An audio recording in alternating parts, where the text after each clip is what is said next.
Hello everyone, and welcome to the Missouri School Boards Association's Board Report for the month of October. We thank you for the opportunity to share some news and information during a few minutes of your board meeting. We begin with a look at a new fictional film called Won't Back Down that tells the story of a frustrated mother who organizes parents to take over a struggling school. The movie is loosely based on events in a Los Angeles area community where parents use the state's so-called parent trigger law to force reform at a school. The president of the National School Boards Association, Ed Massey, told an audience at the recent MSBA annual conference, "Such laws are an example of painting all public schools with a broad brush." Now, I understand there are pockets out there where there are problems. Nobody's going to dispute that. You can't have something the scale of public education and not have problems. But the fact of the matter is, we need to be having movies about our successes, about the students that are graduating from your districts and my district that come from homes of poverty, that have overcome the odds, that come from single parent families and have gone on. And I will, ladies and gentlemen, I'll be here to tell you that there are many more success stories than there are failing stories out there. Massey is a school board member in Boone County, Kentucky.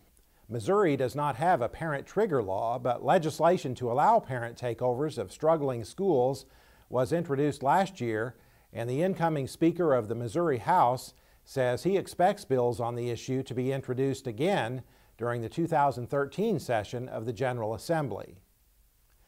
Schools need to win kids with sports rather than win sports with kids. That's the message of former University of Missouri track and field coach Dr. Rick McGuire.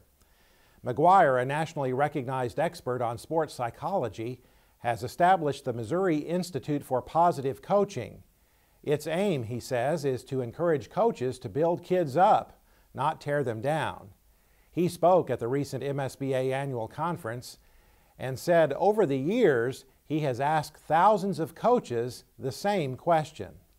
Would you like it if your superintendent or your secondary school principal or your athletic director came down on the field or court, got in your face, cursed you out, demeaned you, humiliated you, taunted you, embarrassed you in front of your team, your family, your neighbors, your colleagues, and your friends, all with the intention of encouraging you to be a better coach? Which of you would love that?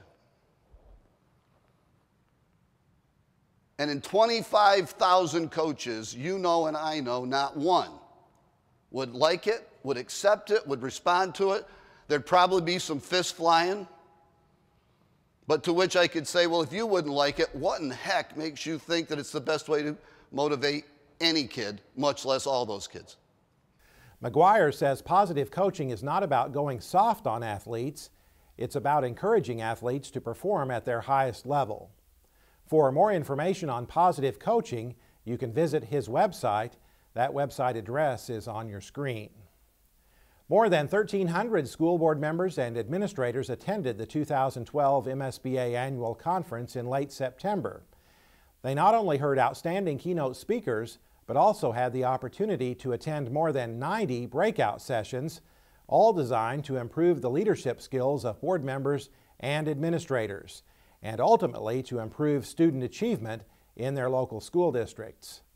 Among those attending was Morris Collins, a board member from Warrensburg, who tells us one of the benefits of attending such an event is the opportunity to learn from other school districts. What we try to do is we collectively get together and at the board meeting, each one of us tells some of the workshop that we have gone to. It's kind of nice. And you get a feel for what's going on in Missouri. MSBA also held its fall delegate assembly during the conference. Delegates from member school districts voted on the association's legislative resolutions that will form the basis of MSBA's advocacy efforts during the coming year.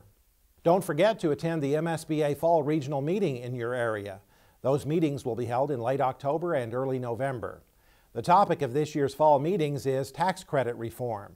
Missouri is among the leaders in state spending on tax credits. That spending is crowding out money that would be available for public education and other state-supported services. MSBA is supporting some reasonable limits on some tax credit programs. MSBA and other state education groups plan to make tax credit reform a major priority in next year's session of the legislature. That's it for this month's edition of the MSBA Board Report. Thanks for allowing us to have some time at your board meeting, and so long from Columbia.